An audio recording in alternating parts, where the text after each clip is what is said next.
bazalwane egameni lika Jesu Kristu waseNazaretha umamnxumalo umakhanyile egameni lika Jesu ngiyamthanda kakhulu uNkulunkulu ake sithi ungithatha la angibeke la angisusela angibeke la haleluya ungithatha la angibeke lapha ungithatha la angibeke la angisusela angibeke you know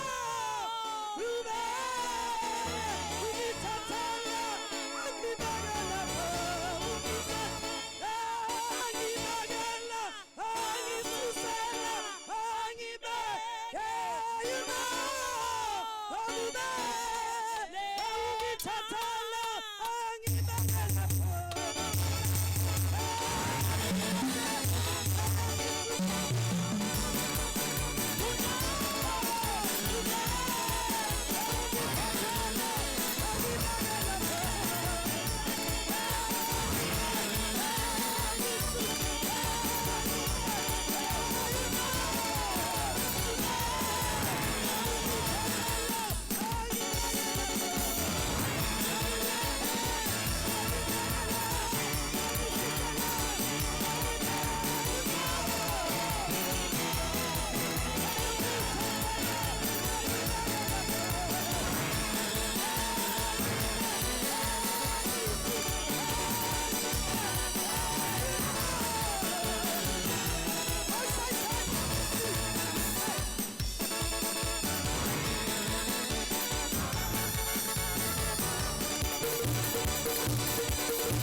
Ngithi ukubuyela emumva kancane bazalwane ngengibingelele phela sekwenye session le ngicina ukubingelela kuledlule ngibingelela ubaba uShandu uBishop wethu omdala umkhulu nogogo ubaba uBishop uDibitso nomama kanye nobaba wethu uBishop Sibiya nomama nabafundisi bonke bami abadala kuqala bese kuba abancane haleluya nomama bafundisa abantu abasha intombi nezinsizwa egameni lenkosi yethu Jesu amen ngibingelela umama wethu uDeputy Bishop umama uTN Ngema bese ngimcela ukuthi eze ngaphambili ngegama lenkosi yethu Jesu amen uyayihlabelelela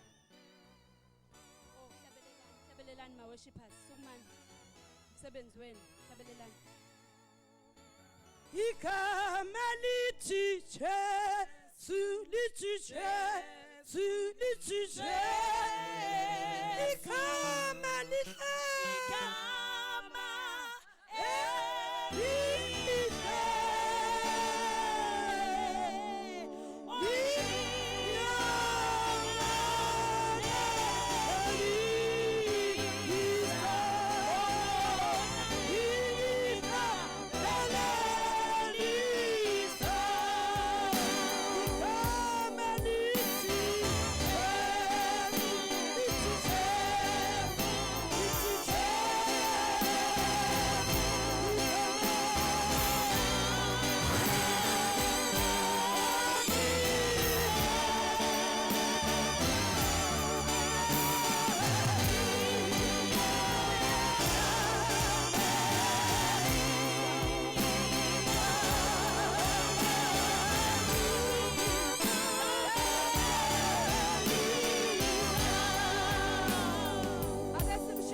bonke elikhulu bazalwane umama wethu.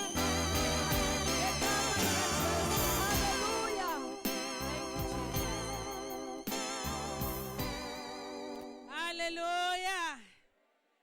Hallelujah. Ma Pentecost amhlophe. Pentecost. Holiness. Pentecost. Pentecost. Hallelujah. Ngibingelela ubaba uShandu, our father, our mentor, osikhulisayo.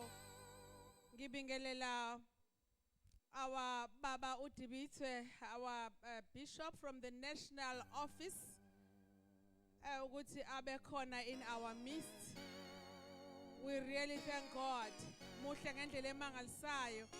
Ngibingelela ubaba, the bishop of the house, ubaba Usbia and his wife, iboard yonke ye-Northern KwaZulu-Natal Conference, abefundisi bonke, omama befundisi bonke, ibandla lonke ngey'gaba zalo, egameni likaJesu. Hallelujah. Our theme is sowing into the kingdom. Ubaba Usbia usekhulume ngathi musukuthatha kwami. Ngacishe ngathi mana phela. Kodwa ke izwi likaNkulunkulu libanzi. Hallelujah. Ngicela sivule amaHubo 92, Psalm 92 verse 12 to 14.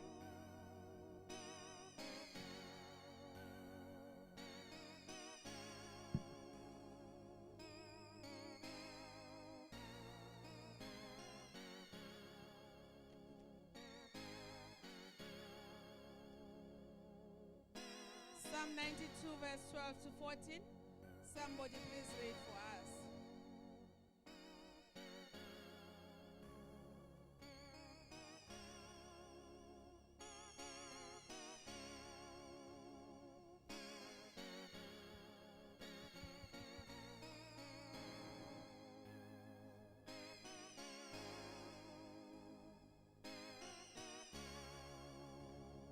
Amahubo 92 verse 12 to 14. Olungileyo uyahluma njengesundu, uyakhula njengomsedari eLebanoni. Bataliwe endlini kaJehova, bamila emagcekeni kaNkulunkulu wethu. Nasebudaleni bayakuthela izithelo, bahlume babe luhlaza. Number 15. Ukuze bashumayele ukuthi uJehova ulungile, uyidwala lami, okungekho kuye ukungalungi. Somebody read in English, please.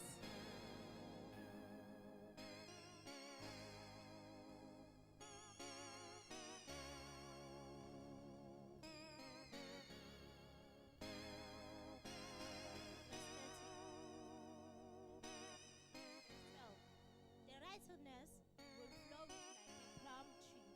They will grow like a cedar of Lebanon. Verse 13. Plants in the house of the Lord, they will flourish in the courts of our God. They will still bear fruits in old age. They will stay fresh and green. Verse 15. Proclaiming the Lord is upright. He is my rock, and there is no weakness in him. Hallelujah.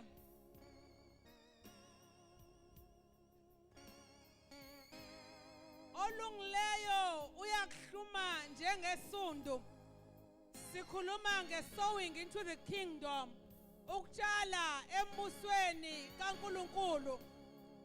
Ukuze u-understande ukuthi kufanele utshaleleni nokuthi utshale kangakanani.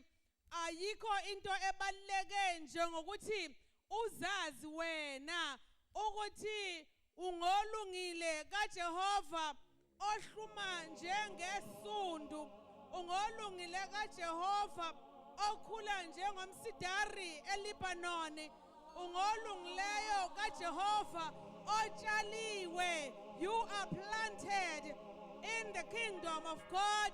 You are planted into the house of God. NgesiZulu uyisithombo. You are a plant. Hallelujah. We all know plants, angithi? Siyazazi ihlahla noma izitshalo ezitshaliweyo, angithi? Batshaliweke noma mina nawe sitshaliwe, and okubalulekile ngesitshalo ukuthi asikwazi ukuzikhethela ukuthi sizotshalwa kuphi. Hallelujah. It is the farmer who decides where to sow the seed. Hallelujah. The farmer will decide and say, I want this seed ukuba ibe kule nsimi, ibe kule plot. Ngifuna umbila, millis will be here, ubhontshisi uzoba la, peas will be here, sugar cane will be there. Utshala eplanile umnikazi wensimu. Batshaliwe endlini kaJehova.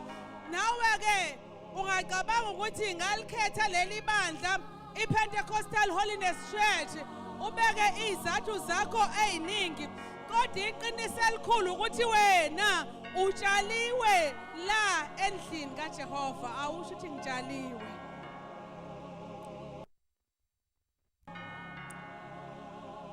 Mangabe sikhuluma ngeplant, sikhuluma ngeplant in relation to farming, ilendlela engichaze ngayo. Kodwa uma ngabe ngikhuluma ngenye iplant, kukhona enye iplant bazalwane esingayazi noma esingayijwayeli, ukuthi politically speaking abeze politics abeqembe elithile babeke umuntu othile, ake ngilinganise njengasesikoleni, bambeke lapho yakhe uzoba iplant, uzoba iplant yethu, uzofundisa kulesa sikole ukuthi lo muntu uyiplant. Kubonakala kusenziwa ama-interviews ngendlela inyunyana ezilwa ngayo to make sure that this person gets a post in this school. Ila uqala khona urealize if uthishamkhulu noma i-school governing body singenamandla sithi nango phendule kahle, kodwa the unions will say no, this is the one. Why this one? Lo akhohlwe na ukuthi bebemhlebele bathini ebusuku, because umuntu wenyunyana nje mayingena kuzokwenziwa ama-interviews uthi sorry guys, where are you, have you formulated question yet, have you formulated questions? And if you say yes, we have formulated questions, the unionist will say no, let us begin. Asiqale phansi ngeke kulunge. And mawuthi kuyo hayi usichithela isikhathi, thina siqale ngo-9, we were supposed to start at 9 and we started at 9. The unionist will say no, let us start afresh because I was not there. I was not part of the questions enzowanikeza ama-candidates ethu. Kuqalwe phansi ke kwenziwa ama-questions, kodwa kusenziwa ama-questions, i-unionist ibisibika ukuthi yey ngiyafa ushukela, ngiphathwa isifo sikashukela, please excuse me. And the unionist doesn't say ngiphathwa isifo sikashukela. The unionist will always say please excuse me, touching this part, saying he needs to go to the toilet quickly. And when he comes back, sebengena abazobuzwa imbuzo lo oyiplant ubonakala ngokuphendula imibuzo ecimezile ukuthi useyitholile imbuzi ngoba uzotshalwa kulesi sikole, uzotshalwa kule Department of Education, uzotshalwa kule Department of Labor, uzotshalwa kule department. And umuntu otshaliwe akayiphileli yena. If I am a plant, I wake up early in the morning njengawo wonke umuntu, ngigqoka njengawo wonke umuntu, kodwa mina I'm extra generous to all the teachers. I force them to love me. I force the school kids to love me. Zingithandeke ingane ngoba ngitshalelwe ukuthi uma kungathiwa sekuyi-strike sothisha, noma ngabe isikole esikude kangakanani leso, noma ngabe isikole esingaphansi kwewa, sizoteleka leso sikole because i-plant is working. I was driving down to Durban the other day, listening to the news. Indaba zithi hayi endaweni ethile eThekwini iNUMSA isiyaqala iyahlangana. Endaweni ethile siyahlangana, and ngabuka ukuthi ihlangana eThekwini, ihlangene naseGoli, ihlangene naseCape Town. Why was it so successful? It was because of the plant. Ola embonini omele ukuthi siyahamba njalo madoda, kodwa niyabona sihlupheka kanjani. Bathe befika kwakuthiwa babanikezwe ikipa. Ubani oprinta ikipa if iplant ibingekho? Ubani owenze sure ukuthi everyone is getting this if iplant ibingekho to make this strike a success? Angithi uyayibona. So ngizama ukunichazela in political terms ukuze uze understand ukuthi nawe njengoba usendlini kaJehova, you are a plant. Batshaliwe endlini kaJehova, batshaliwe endlini kaJehova, bamila emagcekeni kaNkulunkulu wethu nasebudaleni bayakuthela izithelo. Njengoba ke utshaliwe endlini kaJehova, into etshaliwe iyakhuliswa and ayigcini ngokukhula kodwa ithela ithelo. Nawe njengoba uyiplant in the Pentecostal Holiness Church, uyazi ukuthi ngiyumpentecost ngilele, ngiyumpentecost ngivukile, and I'm planted in Pentecost. I'm firstly planted in the kingdom of God. I am planted in the church. I am planted a Pentecostal Holiness Church. Ukuba kube khona engikwenzayo. Ngeke ngiplantwe nje ngingenzi lutho.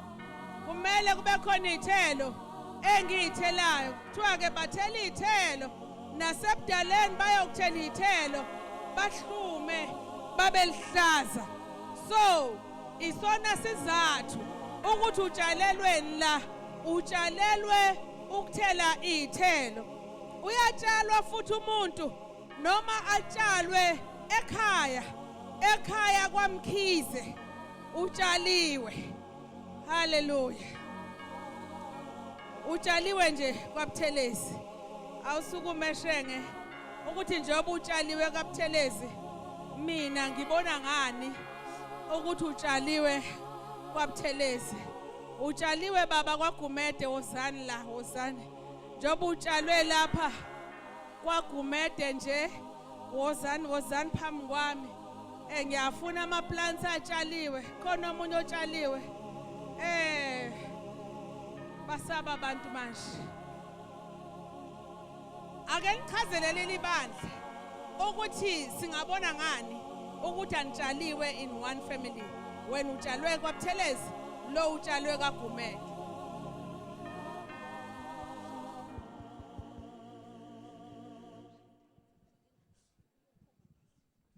Mina ngiwuButhelezi, unqengelele umnyamani, umnandi ngamondi.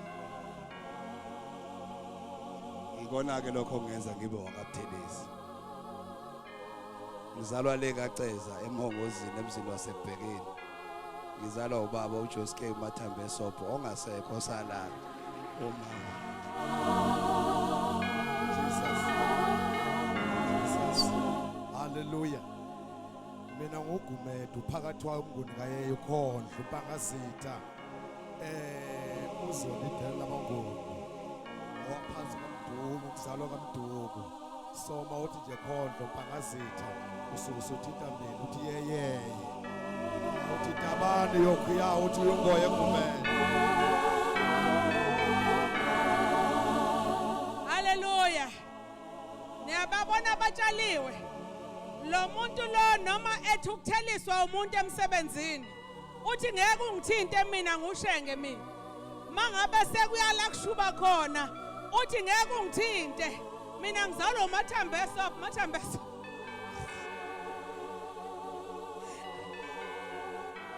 Mayisesho njalo usho ukuthi usengayifela lento ayishoyo. Usho ukuthi ngeke umguqule.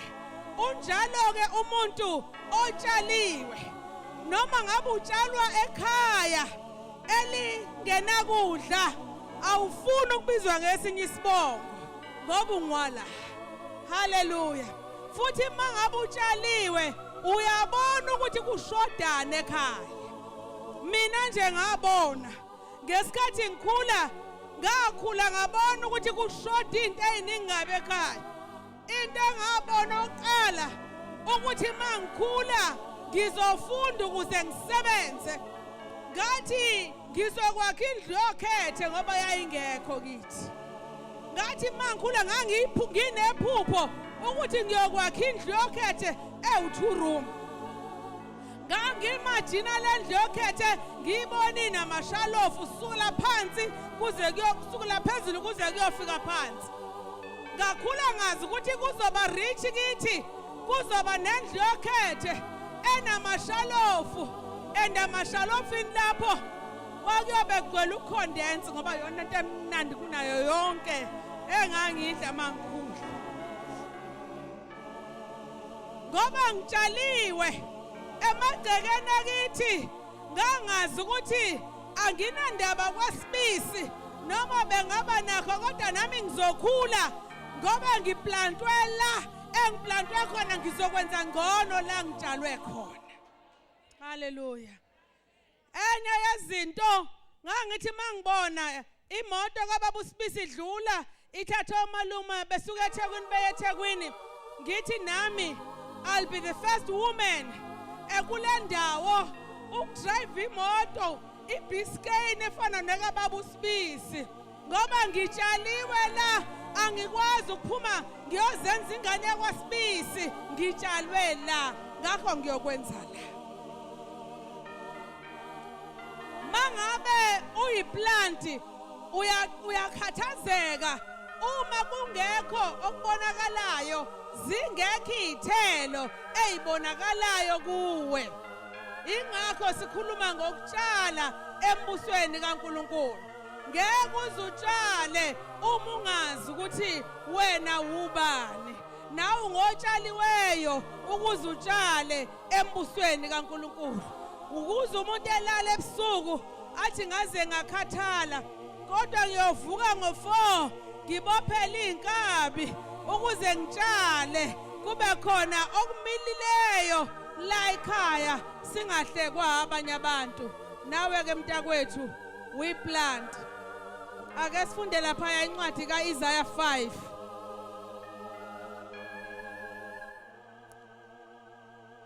Siza ukuthi uNkulunkulu njengoba esitshalile emagcekeni akhe ulindeleni ngathi. Isaiah 5.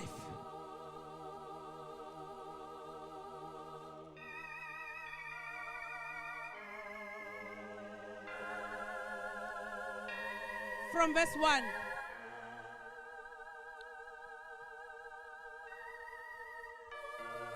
To 6. Isaiah 5 from verse 1 to 6.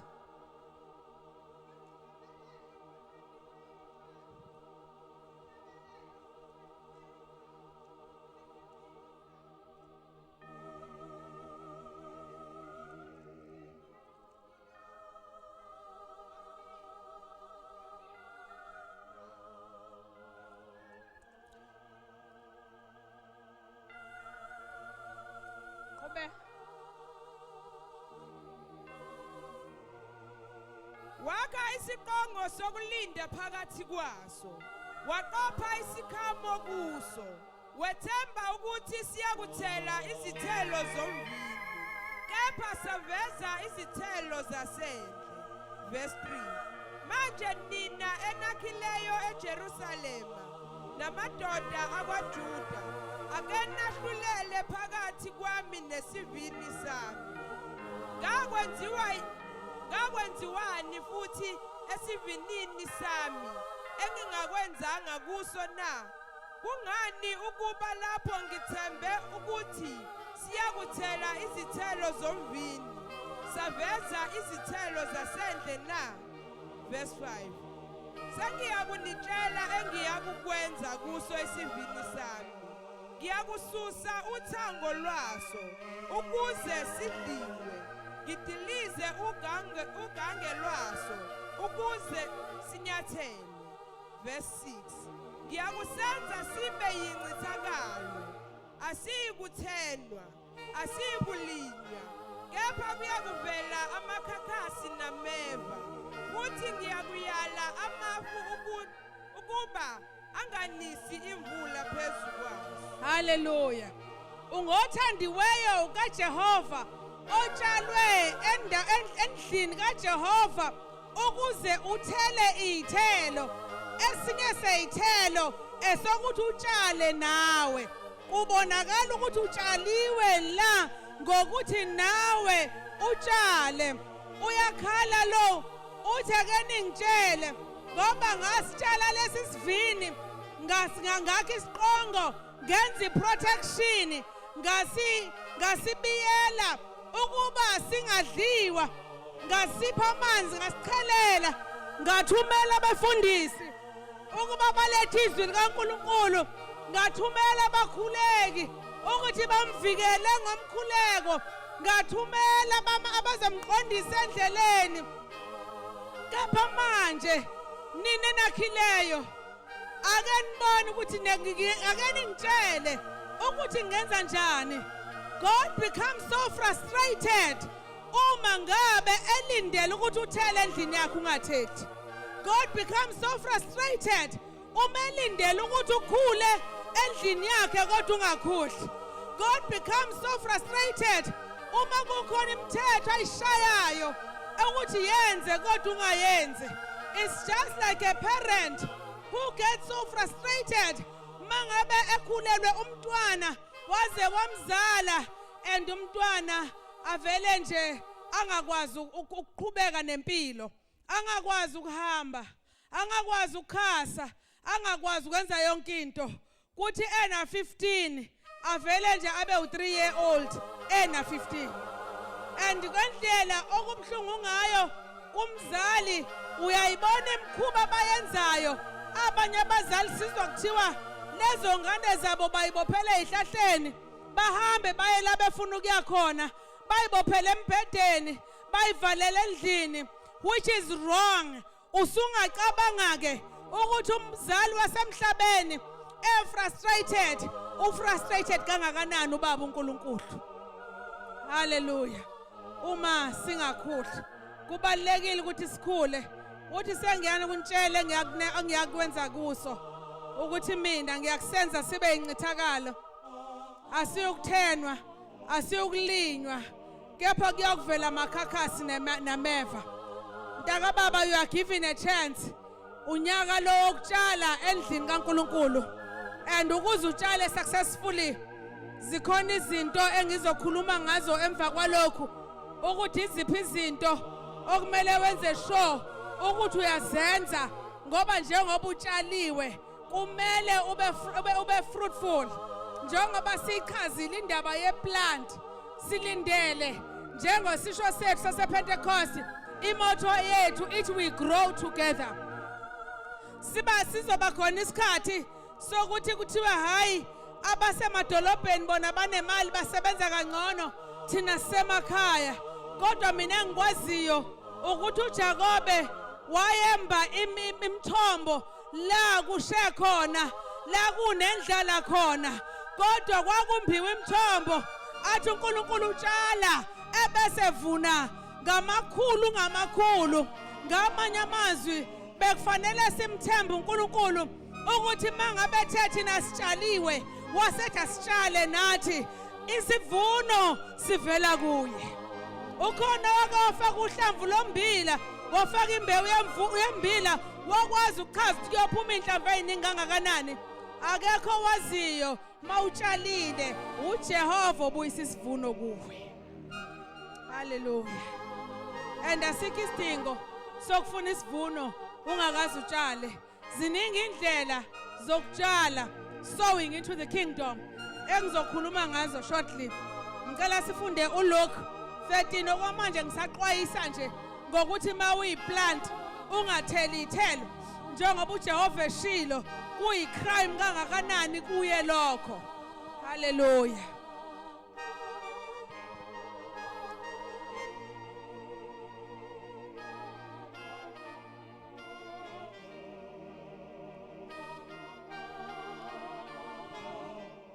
Hallelujah. Asifunde kuLuke 13. Verse 6 from verse 6. Wayesebalandisa lo mfanekiso wokuthi umuntu othile wayenomkhiwane utshalwe esivinini sakhe weza efuna isithelo kuwo akasifumananga. Qhubeka. Wayesethi kuso isisebenzi sesivini, bheka sekuyiminyaka emithathu ngiza ngifuna isithelo kulomkhiwane ngingasifumani. Unqume yini ukuba uyone futhi inhlabathi. Verse 8. Sona saphendula sathi kuye, Nkosi, uyeke nangalomnyaka ngiza ngivukuze inhlabathi emaceleni awo ngiwuthelele umquba. Verse 9. Mhlawumbe ungaze uthele ngozayo, kepha uma kungenjalo wonquma. Hallelujah. Wayesebalandisa ethi umuntu othile wayenomkhiwane utshaliwe, planted. Hallelujah. Utshaliwe esivineni sa weza wazobheka wafuna isithelo kuwo wangawuthola. Umnikazi sivini uyabuza ke manje, ubuza esisebenzini sesivini uthi yini, bheka sekuyiminyaka emithathu ngiza ngifuna isithelo. Do you know that God visits you azobheka ifruit? Ngoba uyakwazi izinto akunikeze zona, uyakwazi isiphiwo akunikeze zona. Ukutshala into the kingdom, ukuze utshale into the kingdom. Uyazi uthi ke lo, it has been 3 years ngiza ngizochecka isivuno, ngizochecka isithelo kulomvini. Yini indaba ungatheli na? Angifumani lutho, angifumani lutho kulomkhiwane. Usetshela isisebenzi uthi unqume, because useless, kill it, take it away. Ngoba uyana uma ungasatheli ithelo nje uyona. Hallelujah. Awisebenzi sakhala sathi Nkosi uyeke ngalonyaka ka4 ngizovukuza, ngizoyivukuza inhlabathi emaceleni, ngizowuthelela umquba, mhlawumbe ungasuthele. Hallelujah. Ngiyacabanga nje ukuthi this is God coming to an individual ezofuna the fruit. Ufika akatholi ukuthi ukudaleleni, ufika uJehova akajabuli uthi I'm going to check this one out. Uyakhala uHoly Spirit, uyakhala uMoya oNgcwele uthi hayi baba, mana kulomzalwane ungambulali before he saw her time. Ngizothumela uBishop Spear ukuthi enze iclaim. It is so into the kingdom ukuze kuvukuzwe. Let them hayi ukuthi uyithathe nje elele, kodwa I want to believe ukuthi uNkulunkulu umnikezele theme ukuzathi uNkulunkulu mayefika esivinini sakhe efika ePentecost afike zonke izithelo zithela ngokwezinhlobo zazo angathi sengifike several times kulomzalwane kodwa sikho isithelo. Hallelujah. The Holy Spirit, please. Uthi oh Nkosi yami awumyeke, let us give him or her a chance. Uyacabanga yini ukuthi ngoba uJobe ethi insuku zomuntu ozelwe ngowesifazane zifishane sigcwele ukuyaluza impilo yakhe yemuka njengethunzi, uyacabanga yini wena ukuthi yakhe izomuka nini? If you keep on postponing, athi uNkulunkulu do this, uthi I'll do tomorrow. Athi uNkulunkulu go there and pray, uthi hayi bakhona abazoya ibhedlela. Athi uNkulunkulu yana kulele joint uyominister ngoJesu waseNazaretha. Uthi bakhona bathi abanama titles ababa bishop, and when God comes uzofuna lesi sivini kuphela. Akathi mayifika abuka ibandla ubuka umuntu ngamunye ngamunye. Ngakho kubalulekile ukuthi you make sure ukuthi you do something kwi-kingdom kaNkulunkulu. And indlela ke owenza ngayo izinto i-commitment. Yenza yonke into ngokuyimisela, ube committed. Inhliziyo yakho imisele. Uyabona ukuthi lezi insizwa ezimbili eyakaGumede neyakaButhelezi uma kunganzeka izinto uthi noma sefuna ukuganga athi hayi I'm committed. Angathini kodwa ubaba, angathini umama mayeza ukuthi ngenza into embi kangaka. So nawe as a child of God, commit yourself ukuthi uzotshala kwi-kingdom kaNkulunkulu. Hallelujah. And i-commitment izokuvulela nje izinto eziningi kabi. And kufanele wenze sure ukuthi every day you keep improving. Unganaki mzalwane, ungathi mangabe utshala ufuna ukunconywa ngaso sonke isikhathi. Futhi ungathi mawutshala ufuna ukuba kulamlight kuphakanyiswa igama lakho njalo. Ngelinye ilanga lizophakanyiswa, ngelinye ilanga lingaphakanyiswa. Yingakho kufanele uyimisele enhlizweni yakho ukuthi mawutshala uzotshala kuNkulunkulu. Futhi awuzodinga ifavor yabantu njengoba ubaba uSibiya kade ekhuluma ngendaba kaDavide. uDavide could have robbed God. Wathi nje hawu uyanginikeza indawo engizokwakhela uNkulunkulu i-altar, hayi angimrobharobhe. Kodwa uDavide wathi ngifuna okuyophuma emandleni ami ukukhombisa ngenhliziyo yami ukuthi ngicommitted kuNkulunkulu and ngiyafuna ukuthi ngixolise kuye. Kuthi ingelosi yayibuyisela esikhwameni inkemba. Hallelujah. Ukutshala embusweni kaNkulunkulu kufuna i-courage. Ngithe okokuqala kufuna i-commitment. Ngathi okwesibili kufuna i-competence, ube competent. Okwesithathu kufuna i-courage. I-courage ke bazalwane ukulwa kwangaphakathi okuphumelelayo. Izimo zivuma noma zingavumi, uthi hayi ngizokwenza noma kunje ngizophumelela, noma isimo ungathi asilungi kahle mina ngizophumelela. Hallelujah. Mighty Jesus.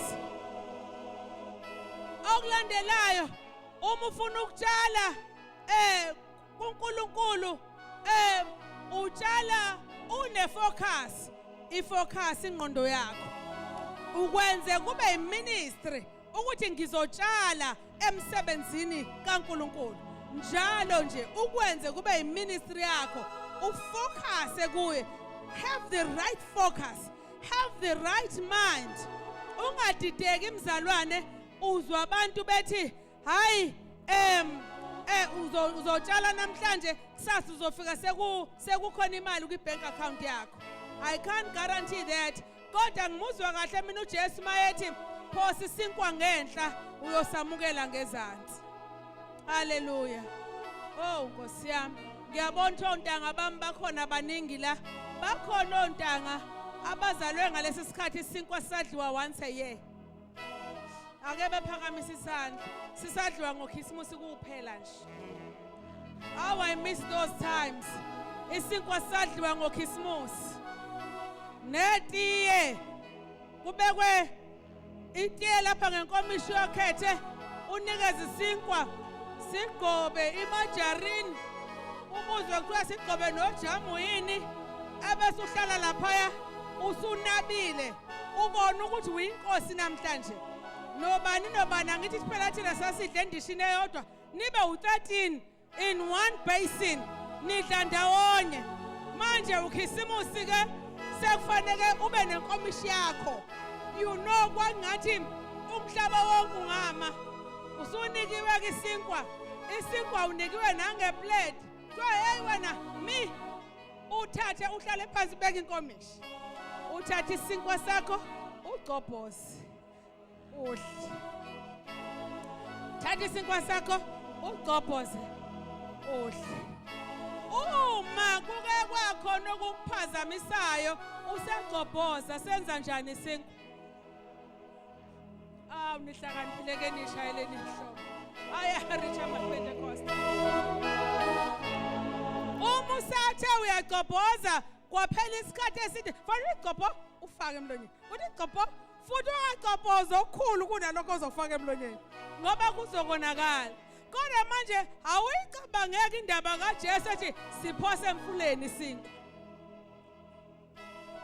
abese ugijima uyosamukela ngezansi uzosifica kanjani phela because iscience ithi isolid iyaguquka ibe ku liquid state akithi haleluya iyaguquka manje uzosifica kanjani isinkwa siyisolid ngezansi ngoba sobe sesiphelile emanzini ngamanye amazwi uJesu uthi kuyo yonke ukutshala okwenzayo uNkulunkulu uyakubona noma kungebonakale kube sengathi kwamanzi lapha ngezansi kodwa uNkulunkulu uzobe recordile ukuthi wena utshalile into the kingdom and uzokwamukela something.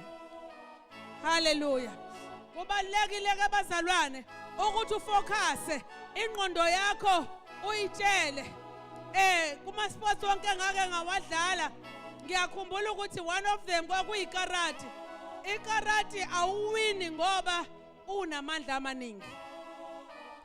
Ikarate awuwini ngoba ukwazi ukumphusha umuntu umcindezele phansi uhlale phezu kwakhe. Ukarate uwina ngoba umshaya umuntu umkhalisa. Futhi ma uwina ngoba ufocusa kuyena awuqalazi kwenye indawo. Uthi ma uphosa umawasha igeri wakho ube ufocusile. It's just the skill that will always make you win. Kwikarate ifocus. Kubalulekile ukuthi mangabe utshala into the kingdom ufocus. Angazi noma niyazini bazalwane ukuthi kulula kanjani ukubamba ibhubesi. Ibhubesi isilwane esisabeka ngendlela emangalisayo. Kodwa uma usenkingeni ubhekene nebhubesi thatha isitulo nje esinje. Lesi situlo ke bazalwane mawuza naso usiphakamisa kanje ebhubesini. Ibhubesi libuka imlenze u4 and liyahluleka ibhubesi ukubuka into eningi ngesikhathi esodwa. So ke ngesikhathi lizama ukufocusa la when you can do anything kulona linamandla kangaka nje uma like lalahli focus you can kill it. Siyezwana bazalwane no matter how weak ingakho na kwi-kingdom kaNkulunkulu when utshala focusa ekutshaleni kuzoba khona vele izinto ezizokulinga ubone ukuthi cha sengiyalingwa ngoba wonke ama ministries ayalingwa nami selokhu ngasindiswa bekuyinkonzo yami ukunikela nganikela isikhathi eside bazalwane uthe ngo1998 inkonzo yami yokunikela yalingwa ngendlela yokuthi ngaze ngathi ayi mhlawumbe sekufika egcineni fanele ngiyeke le ndaba yokunikela kodwa ngomusa kaNkuluNkulu uNkulunkulu wangipha amandla ngoba divided focus will always work against you so kubalulekile ukuthi noma inkonzo yakho yokutshala embusweni kaNkulunkulu isilingwa wenze sure ukuthi you focus on it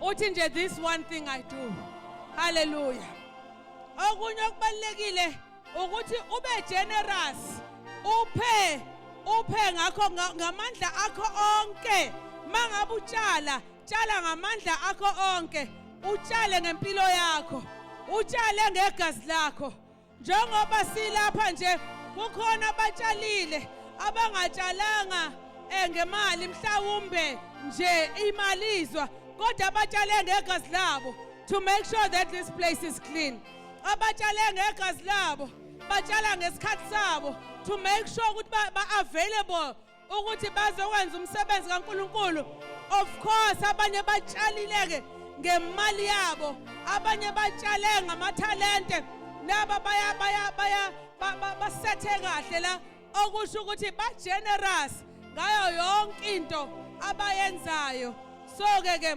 imali yinhle impela ekutshaleni siqhubeka ngayo iyona ebonakalayo kodwa make sure ukuthi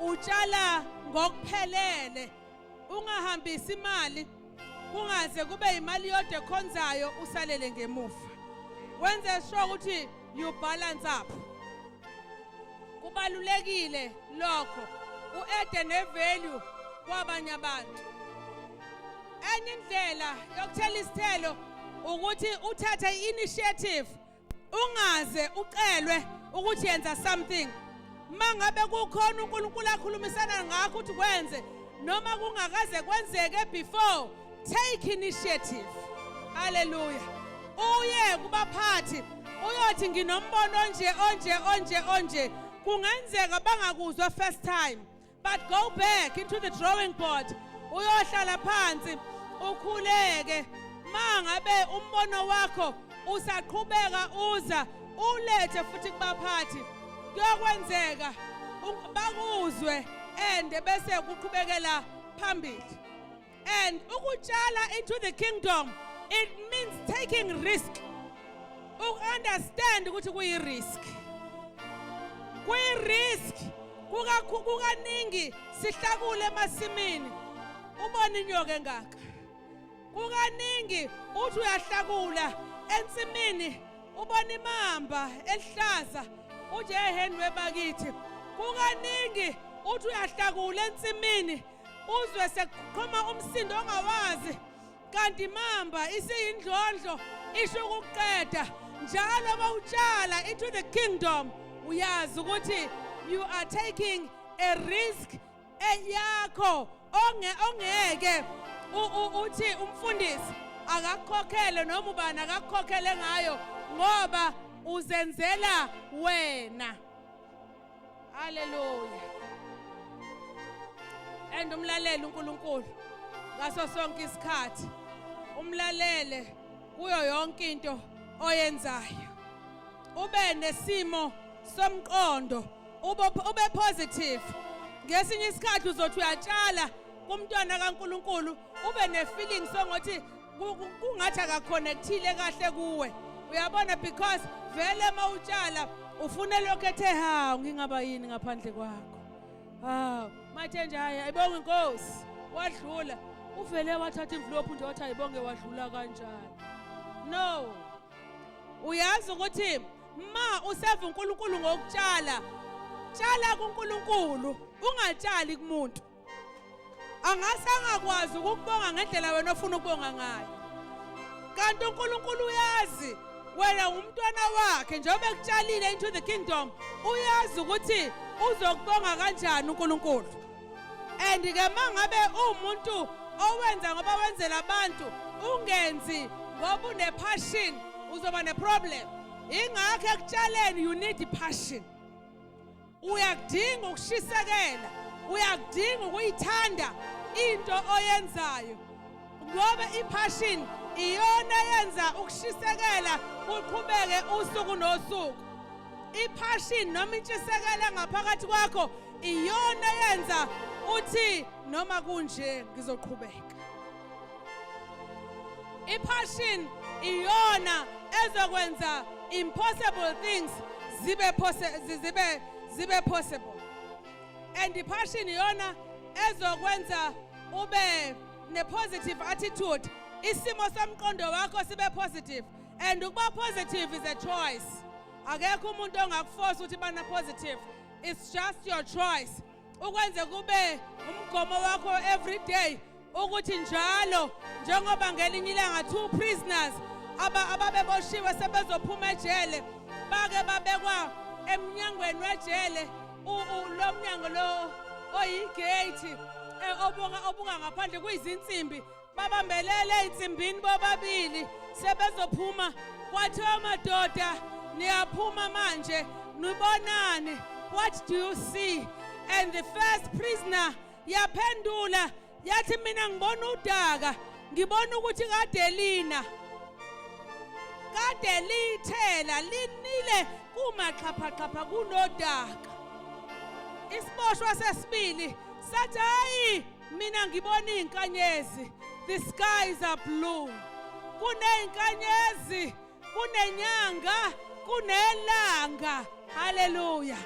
So umehluko phakathi kwalezi boshwa ezimbili kwakuyi-attitude. The other one had a very negative attitude. Njalo mayibona wayebona udaka nobumnyama nokuthi nje imoto ziyasheleleka ziphoseke weni. Kodwa the other one wathi ngibona ilanga, ngibona ukukhanya, ngibona inqubekela phambili. Njalo-ke ekutshaleni mzalwane, tshala ngalendlela yokuthi wena ubona okuhle kodwa awuboni okubi, awuboni behamba ngezimoto eziphambili. Awubuke imoto kaMbishop wethu le, awubuke bahamba imali zethu nje lezi, imali zethu, imali zethu, imali zethu. Then it's wrong altogether. You must make sure ukuthi i-attitude noma isimo somqondo wakho right, because the attitude is the choice. So fida ingqondo yakho ngokudla oku-right ngaso sonke isikhathi. Ngiyafisa ukusho ukuthi sengigcina uJehova uyimangalisile inhliziyo yami this year. Ngisebenzile kwaHulumeni for 28 years. I must say I worked a high school for 9 years. I worked a college of education for 5 years. I worked a district office for 14 years. Kodwa mase ngisebenza ngapha ngasekugcineni kwathi ukugcotshwa kwami la ngokwenkonzo kwavele kwaqondana nokuthi amapostini ebengisebenza kuwo awu9 kwavele kwafanele abawu6 bathatha impesheni. Lo yedwa wayevele ngekho, sisale sibe babili nje kumaposti awu9. Kube sathwe siyayikhuluma le ndaba kuthiwa hayi sijabula kabi makuhamba umuntu kwa-education ngoba kuseveka imali, so ngeke simqashe omunye umuntu. But umsebenzi wawukhula udlondlobala ngendlela emangalisayo. And I said to the Lord, kodwa Nkosi yami ngizoqhubeka kanjani, kuzophileka kanjani, kuzosebenzeka kanjani? Kodwa I saw uNkulunkulu ngoba enhlizweni yami bekugcwele ukuthi I don't settle for less, I work on excellence. Ngoba noNkulunkulu wathi mayidala umhlaba lithi iziwayehlehla abuke abesethi it is good, it is excellent. Ngathi nami ngeke ngize ngisehlise istandard. I am going to work. If it calls ukuthi kushaya u9 ngisemsebenzini uzoshaya u9 ngisemsebenzini, because I will do my best. And I kept on doing the best. bafike abasebenza ngaphansi kwami, ma'am, how do you do it? Where do you get this energy? I like the other lady. Oh, I forgot, ma'am, usudla ama-drugs yini? What do you mean? What we don't understand your energy. You have such energy. Washo ukuthi ngine passion ngomsebenzi and attitude yami ithi vele azange ngize ngiqashwe umuntu wasemhlabeni, ngiqashwe uNkulunkulu. Ngakwenza konke ngikwenza uNkulunkulu. uNkulunkulu kulonyaka njengoba ngisho ngithi uyimangazile inhliziyo yami kwi-rank ebengikuyo. I was number 4 from the top. Kuno district director khona la eMpangeni. Kufike kube u-district director, kube ama-chief education specialist, kube ama-deputy, abase mina-ke ngizoba yi-senior education specialist. That was fine. Kodwa-ke ekufikeni kwami laphaya kwahamba u-district director wokuqala, azange bakwazi ukumvalelisa. Kwahamba wesibili, abakwazanga ukumvalelisa. Asikwazanga noma angikwazanga mina ukumvalelisa. Kwahamba wesithathu, angikwazanga, asikwazanga ukumvalelisa. Now there is a fourth one laphaya emsebenzini. Kodwa-ke mina-ke ngiphumile-ke emsebenzini.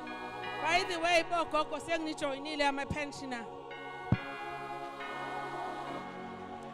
So, ngiphumile emsebenzini, I got an invitation engimemayo ukuthi sicela ukuzokuvalelisa ma'am.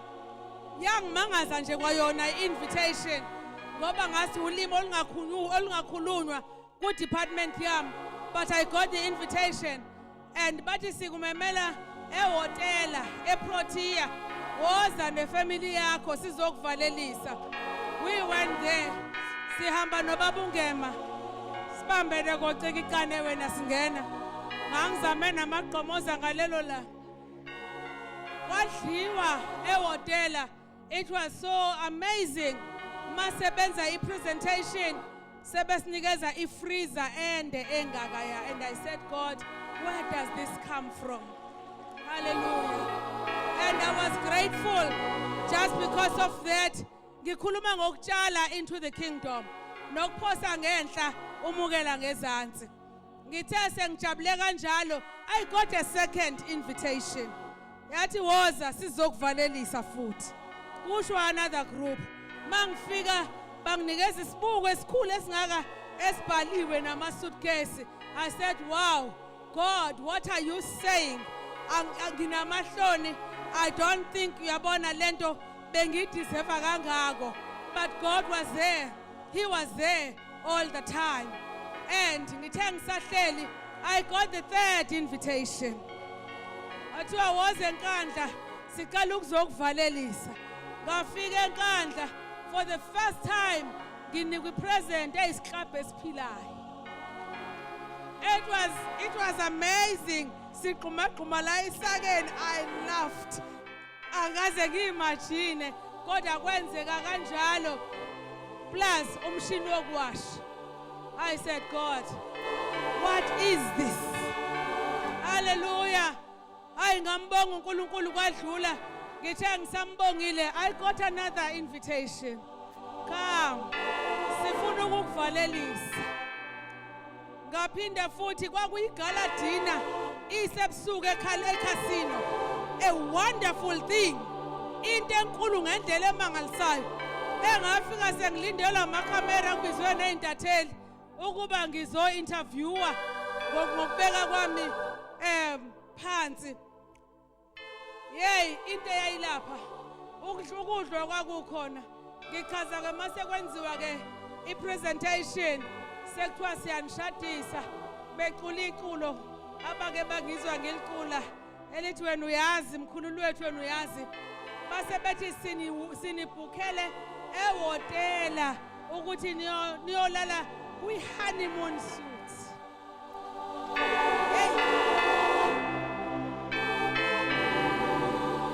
It was so amazing. kwayimangalisa impilo yami, kwayimangalisa inhliziyo yami. Ngacabanga iculo lasesheshe lithi wawubonani kimi Nkosi uzungithande kangaka. Nangalesi sikhathi ngisho ukuthi bazalwane, mawutshala into the kingdom, you will never go wrong. Hallelujah. May we all rise. Sisukume, sikhulekele ukuba njengoba sitshalwe njengesundu, njengoba sitshalwe njengemisedali yaseLebanon. uNkulunkulu azasisize senze lokhu okuyinhloso yakhe ukuba sitshale kwiKingdom. May we all pray. Father God, egameni kaJesu siyasondela kuwena ngalesi sikhathi. Sithi uNkulunkulu omuhle, uNkulunkulu omphakade, akekho ofana naye. Siyakubonga, siyakuphakamisa. Sithi udumo olungolwakho nenkazimulo nabo abantwana bakho batshalile embusweni wakho ukuba bafeze okuyintando yakho. Siza kuwena ke uNkulunkulu othengwele, sithi akekho omuhle njengawe, uNkulunkulu omuhle, uNkulunkulu omphakade, akekho njengawe, akekho ofana nawe. Kuba bonke onkulunkulu asiboni esingamphakamisa njengawe. We want to thank you so much. Ukuthi usenzele that we plant into your kingdom. Babona amandla wonke siyanikela each and everyone. Ukuba utshale uNkulunkulu nezimpawu okhulume ngazo emzimbeni walowo nalowo okutshalile into your kingdom. In Jesus' mighty name. Amen.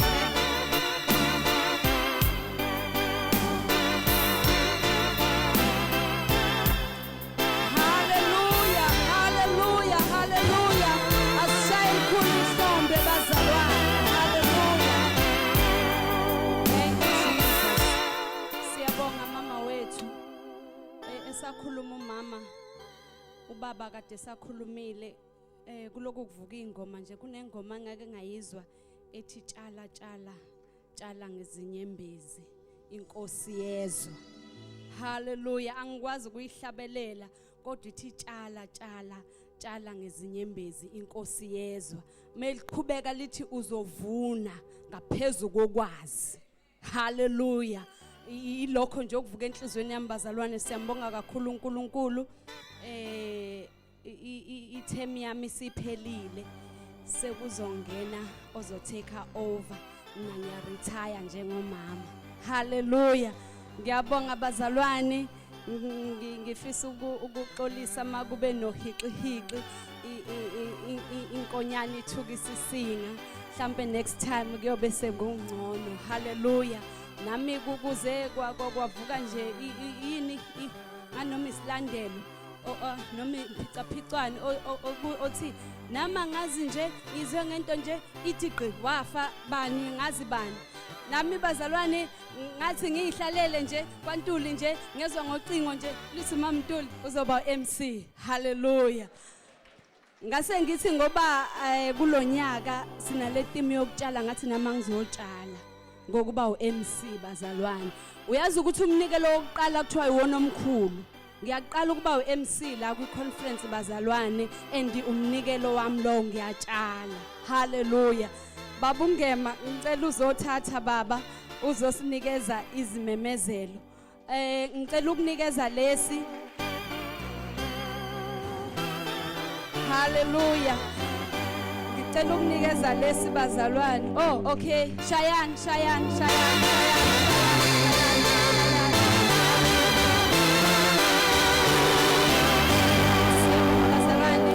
Ngicela lesi esithi izitsha zelunch zizowashwa ihluhluwe nonongoma, bese lapha emumva kunama DVD awu 60 rand nama CD awu 30 rand. Amen. Ngiyabonga mphathi wohlelo ukubingelele egameni lenkosi yami uJesu.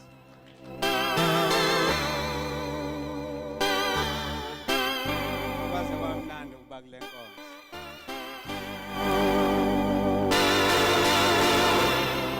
Bakhona bezwa ubumnandi njengami.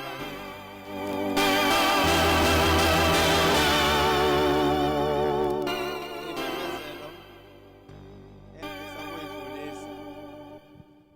Mfundisi okokuqala ngicela ukunibonga ngokugcina isikhathi. Ngiyathanda kanjani uma isikhathi sigcinwe, esokuqala sigcinwe khona nesokuphuma sizogcina. Njengoba sesiyaphuma nje manje sesiya elantsheni, siphuma kuseka. Kuba kubi umkonzo idonse nasekhishini abasazi bazokwenza njani. So ngiyabonga kakhulu ngokusigcina isikhathi sokuqala ukuze sokugcina futhi sikwazi ukusigcina. Nenze njalo ke nalo sesibuye elantsheni futhi nibuye ngaso